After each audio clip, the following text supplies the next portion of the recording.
اللہ رب العزت نے اس چاند کو بنایا۔ قرآن میں اللہ رب العزت نے فرمایا، سورہ بقرہ سورہ نمبر 2 آیت نمبر 189 میں اللہ نے فرمایا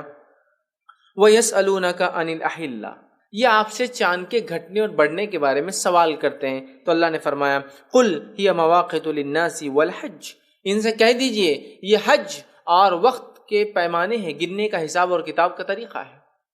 ٹھیک، کیا فرمایا آپ نے؟ لوگ پوچھتے ہیں یہ ہلال، یہ چاند چھوٹا اور بڑا کیوں ہوتا ہے؟ ٹھیک، تو اللہ فرما رہا ہے کہہ دیجئے قُلْ هِيَ مَوَاقِتُ لِلنَّاسِ وَالْحَجِّ، یہ لوگوں کے وقت کا حساب لگانے کا اور حج کب آتا ہے اس کے حساب لگانے کا طریقہ ہے۔ تو دیکھیے، تو سب سے بہترین چیز چاند کیا ہے ہمارے لیے؟ پیمانہ ہے، ہفتہ کیا چل رہا ہے، مہینہ کیا چل رہا ہے، کیا وقت ہے، کیا سیزن ہے، اس لیے اللہ نے رکھا ہے۔ یہاں یہ نہیں کہا کہ کہہ دو ان سے کہ چاند کا کچھ مہینوں میں نکلنا نحوست بھرا ہوتا ہے، کچھ مہینوں میں یہ اچھا نکلتا ہے، کچھ مہینوں میں جب نکلتا ہے تو خیر لاتا ہے، کچھ مہینوں میں جب نکلتا ہے تو شر لاتا ہے، اس لیے کہ چاند اور سورج کا آنا جانا اس کو دن اور رات بولتے ہیں، اور اسی سے ہفتے، مہینے اور سال بنتے ہیں۔ لہٰذا اگر سورج کا اور چاند کا آنا جانا اگر منحوس نہیں ہے تو ہفتے، دن اور سال اور مہینے کبھی منحوس ہو ہی نہیں سکتے، آٹومیٹک ہے نا، یہ بات سمجھنے کے لیے۔ تو لہٰذا حقیقت یہ ہے کہ عالمی کیلنڈر کا چاند جو ہے گننے کا پیمانہ ہے، اور اس کے آنے جانے سے کوئی نحوست کا، کوئی جو ہے برائی کا تعلق نہیں ہے۔ ایسا کچھ بھی قرآن اور سنت سے ثابت نہیں ہے کہ ایک مہینے چاند نکلے تو نحوست لائے، ایک مہینے چاند نکلے تو خیر لائے، یا چھپ جائے تو خیر لائے، نکل جائے تو جو ہے، یا پھر نکل جائے تو شر لائے، یا پھر نکل جائے تو خیر لائے، چھپ جائے تو شر لائے، پورا دکھے تو خیر لائے، مکمل چھپ جائے تو شر لائے، جیسے ہمارے مانا جاتا ہے آج اماوس ہے چاند نہیں ہے اس کا مطلب شر ہے، آج پورنیما چاند پورا ہے لہٰذا آج خیر ہونے والی ہے، چاند آج گرہن کر رہا ہے لہٰذا آج بہت مصیبتیں اترنے والی ہیں، چاند آج یوں ہے تو اس کا معنی ہے ہو رہا ہے نہیں ہو رہا ہے، یہی ہوتا ہے ہمارے پاس، ہے نا۔ بہت سارے لوگ اپنے پہلے بچے کو گھر سے باہر نہیں جانے دیتے جب پورا چاند ہوتا ہے، نہیں آج کیا ہے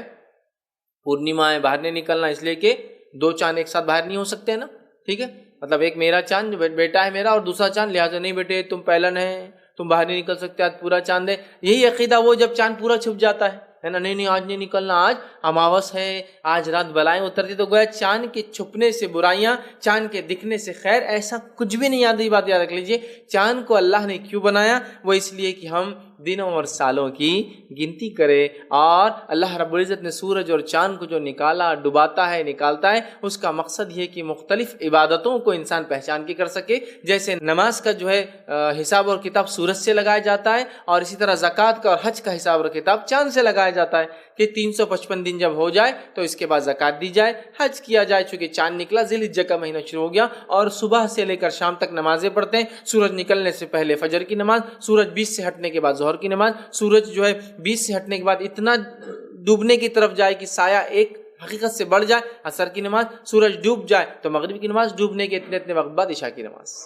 تو یہ اللہ کی نشانیاں اور حساب کتاب عبادتوں کی یاد رکھیے۔ یہ سورج اور چاند یا ستارے اپنی ذات سے کوئی خیر اور شر کی کوئی صلاحیت، کوئی صفت، کوئی خصوصیت نہیں رکھتے، خیر اور شر صرف اور صرف اللہ رب العزت کی طرف سے انسان کو ملتا ہے، اور یہ خیر اور شر اس کے اعمال کا نتیجہ ہوتا ہے۔ تو کسی کے اعمال کی بنیاد پر دن منحوس ہو سکتا ہے، گھڑی منحوس ہو سکتی ہے، اس انسان، اس فرد، اس قوم کے لیے، لیکن من جملہ پورے انسانیت کے لیے کوئی گھڑی، کوئی وقت نحوست والا نہیں ہوتا ہے۔ لہٰذا چاند کا نکلنا، سورج کا نکلنا، ستاروں کا اور سیاروں کا آنا اور جانا، اس سے کوئی تقدیر کا، فصلوں کا، اولاد کا، اچھائی کا یا برائی کا، خیر کا اور شر کا کوئی پہلو نہیں ہوتا، یاد رکھیے۔ اس بات کو ہم ذہن نشین کر لیں، ورنہ آج مسلمان ان سورج اور ستاروں کے آنے جانے سے اتنی بدعقیدیاں رکھتے ہیں کہ اپنے بیاہ شادیاں،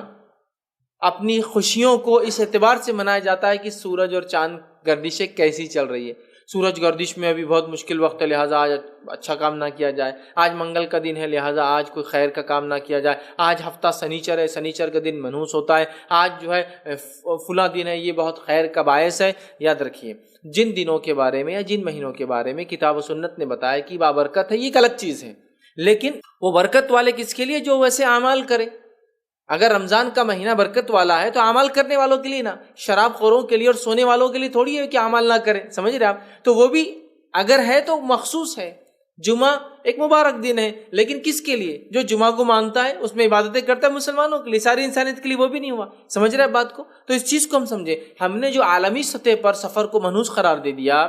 ہم نے عالمی سطح پر یہ قرار دے دیا کہ محرم غم کا مہینہ، یہ آپ کو کس نے دی اس کی وجہ؟ کتاب و سنت نے تو ایسا کچھ نہیں بتایا۔ تو لہٰذا ہم اپنے دل سے کسی دن کو اچھا یا برا ڈکلیئر نہیں کر سکتے۔ ہر دن اچھا اور ہر دن برا ہو سکتا ہے انسان کے